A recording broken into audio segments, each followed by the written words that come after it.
What's going on, everybody? This is Dr. hELO, and today we're going to start off with a new podcast. So, the title of this podcast is Beyond Office Walls, Navigating the Remote Work Revolution. And I am happy to be talking about a topic that I have a lot of passion about.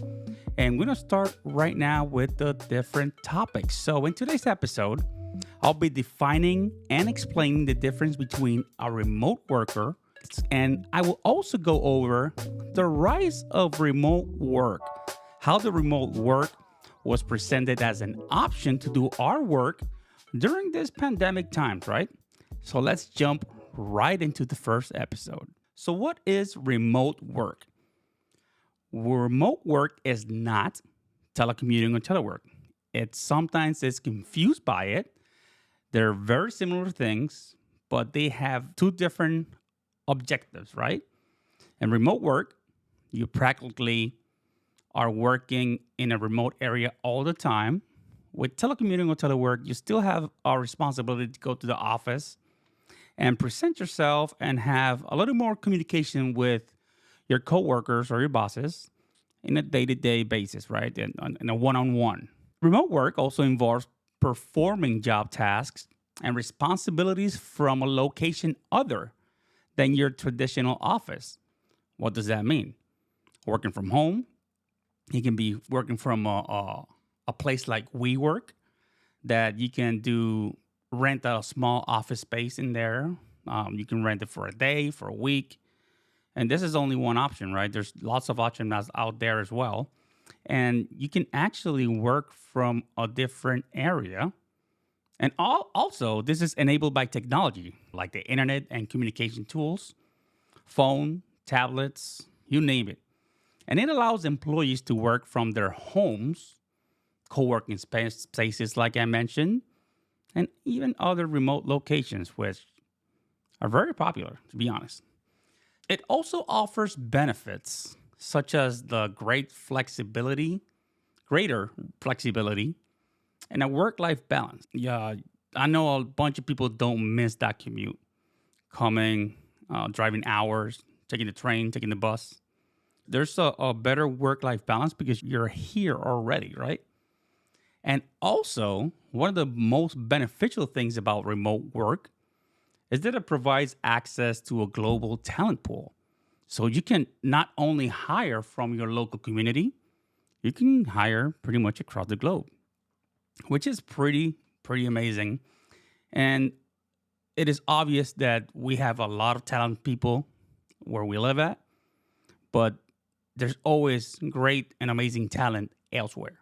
Also, it redefines where, when, and how work is accomplished in this modern era.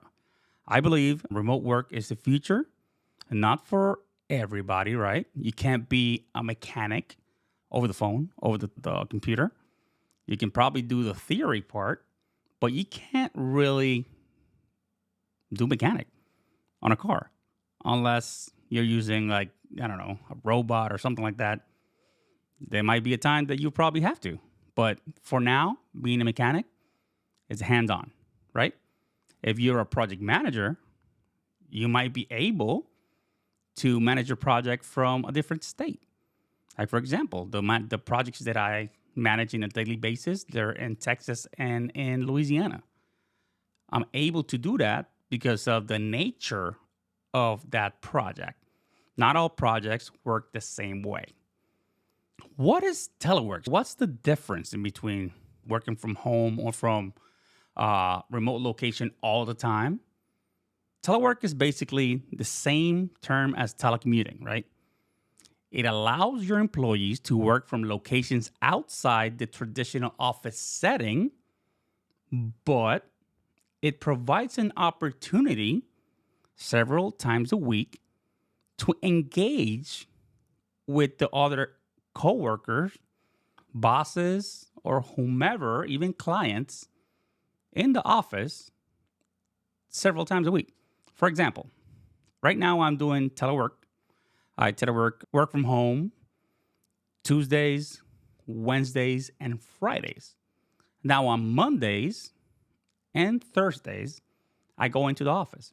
On Mondays, they do what they call a core day. And that means that everybody from our office is there on Monday, and we have actually regular meetings. We have face to face engagement, and it's a little bit better to work when you have people in front of you. Now, for example, on Thursdays, it's not a core day. So I basically go into the office and work there, but I do actually remote work in the office. And let me explain what I'm talking about. I basically go into the office on Thursdays. There's nobody else from the office that goes in there in that day, right? There's probably other offices around in the building, but from my office, I'm the only one that comes in on Thursdays. What that means is that I'm still doing the same thing that I would do here. I'm still using my laptop. I'm still doing Microsoft Teams call or whichever software you use. So it feels like I am doing remote work or teleworking from the office. But these are it's implemented by your bosses or your higher ups of how they would like you to interact. Sometimes there's a need for in-person meetings. For example, in my line of work, which is project management, it really doesn't matter if we go in. But for our benefit, we like to have that interaction at least once a week. And because it's mandated by the higher ups anyways, we make the best out of it. So we go into the office and we have that regular office setting on Mondays.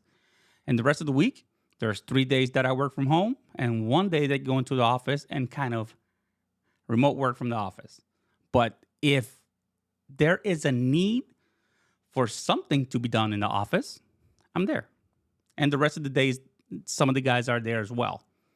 So there's other flexibilities that can be done while you're teleworking, right? So it does enhance your work-life balance from a regular 8 to 5 being every day in the office. It provides you a little bit of flexibility. So you have the best of two worlds, right? It works for a lot of people.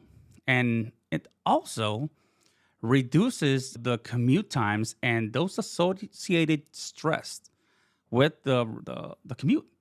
Like on Mondays, when I come back, I'm exhausted. I'm not going to lie. For some reason, it's not the same as working from home because you just wake up, grab a cup of coffee, and go right into the next room. Here it involves driving. I take the train, the metro in DC. So I drive to the parking, right, to the metro. I take the metro for an hour, walk to the office, which is right in front of the metro. I can't complain. I work, I come back, do the same deal again, just backwards, and come back home. But by the time I'm home, I'm tired. It's mentally tiring. But on the other hand, I do have my steps in for the day. It can increase a little bit of productivity and job satisfaction when you have the best of two worlds. When you have that telework, you have half and half. You don't have the need to go to the office because you already go. And you don't have the need to just stay in a place where it's quieter. Like for me, at my home, in my home office, this is where I work best because it's quiet. I don't have other coworkers screaming or raising their voices because people, for some reason, when they're on Teams calls and see people on the other side of the screen, they love screaming. And it happens at work all the time. And telework is a viable option in the modern workplace. It's something that it's being done by many companies and Vice doing the remote work. Now, there's a lot of people who are actually working from home all the time or from a different setting all the time. And that's okay as well. It all depends on the job and what are your needs from your duties, right? So now that we established that remote work is a place where you work all the time out of the office, you don't touch the office, you don't see the office, you don't see anybody in person unless you have travel in the middle. Then we have telework, which is a hybrid. type of work environment, and where you assist or go to the office a couple days a week or 3 or whatever your employer tells you to. And the rest of the time you're home or you're in your remote office doing your work. Now we have the difference, right? So now let's talk about the rise of remote work. Man, in 2020, right? I know it's COVID-19, but it started here in the United States around March. That's as far as I can remember. It transformed the way we do work. Now you can see that it was a transformative trend in employment and business. It was, and it still is, to be honest. This is the future. Let's be real. It accelerated our place within, not our place, but it accelerated the way we did work, right? It changed completely our environment, how we do things. We had to learn from scratch. We had to learn on Friday or on Monday of whatever happened. I don't know which date was it, but let's say they told us you're not returning to the office on a Friday. On Monday, we had to learn everything the same day. How to connect with people online, how to manage your workflows during the day, how to control yourself from going to the kitchen and eating 20 times a day, right? There's so many things that you had to learn how to do. And the first day of starting to telework or remote work, whatever you want to call it, because we were not going to the office. That's definitely remote work. So it was something as a learning new job. It was stressful. People didn't know how to use the technology. It was a big thing. So the rise of remote work came with technological advancements that we weren't ready for. It came with cloud computing, collaboration tools, which enabled seamless remote work. But at the same time, it was not seamless at the time because people didn't know what they were doing. We needed high-speed internet. So for those people who did not believe in the internet or did not use it, they had, I don't know, a couple of megabytes just to see their emails. They had to change and make that economical change because it was a lot more expensive. We were obligated to break down geographical barriers. And we had to recruit people from other places of the world as well. Because a lot of people just retired or quit or didn't embrace the remote working environment. So basically, COVID-19, the pandemic, was acting as a catalyst for this widespread adoption of remote work very quickly. So it did, though, provided employees with greater autonomy, with better work-life balance. It did provide the opportunity for companies to encourage diversity and inclusivity within their organizations, because oftentimes you were just hiring people you never met in person. So you had to shape a more flexible, a more sustainable and inclusive future of work. And absolutely days or weeks. It was really interesting to see how all of this unfolded and how the rise of remote work was sudden and there was no time to think about it. It was like everybody's sick. If you go outside, you get sick.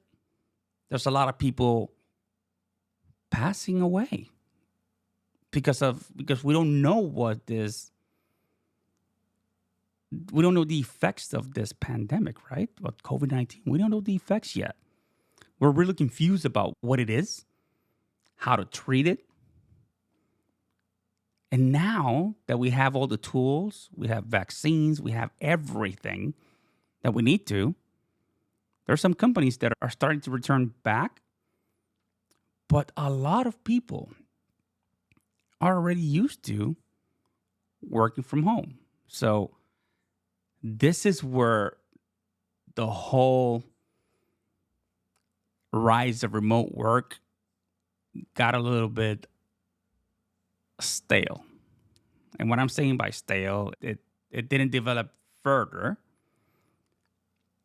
because people, managers, company owners understood that not every single job can be done online. And I understand that. Like I was talking about earlier, a mechanic can't fix your car from home. The military can't defend you from their home. Not entirely. Probably the Air Force can, right? From some drones. But there's certain jobs that you just can't do online. And there was a need to bring a lot of people back from the work from home situation. There's people who lost their jobs, to be very honest, because they couldn't fulfill their duties during the pandemic or couldn't afford it to get sick. So it was really interesting to see how this rise of remote work started in a heartbeat. For me, it was in a weekend. It's, yep, you're working from home from now on. It's what? All right, you're working from home. And then this is what we need to do from now on. So everything's going to be managed through Microsoft Teams. At least that was my organization. We use Microsoft Teams for everything. We use SharePoint to collaborate between documents. SharePoint is a tool like every other tool that we have for Google or anything else that you can just open a document and several people can be making changes, and it identifies the names of the people who are making changes in there, and it enabled a little bit more version control. So these are the type of topics that we are going to be talking in this podcast. This is number 1. So this podcast is specifically, I wanted to go over what is remote work versus telework. I want to explain a little bit of what was the rise or how did remote work came to our lives, right? And we all know it came a little bit faster than usual. But in conclusion, we have defined what remote work is, telework. We talked a little bit about the rise of work and how it's shaping our future.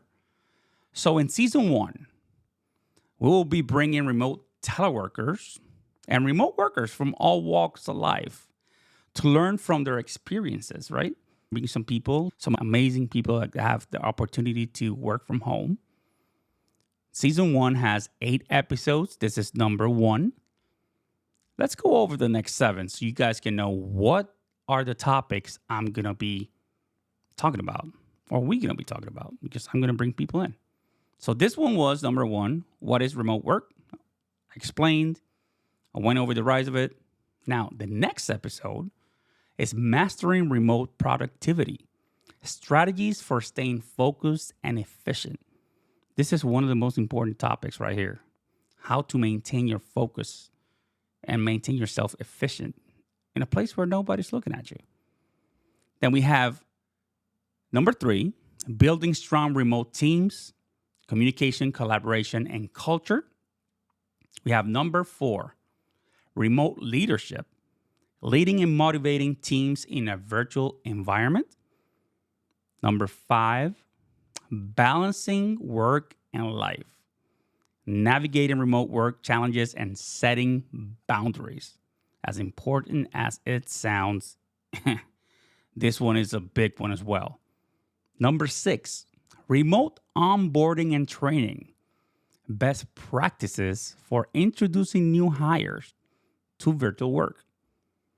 Number 7, the big boogeyman, tech tools for remote success.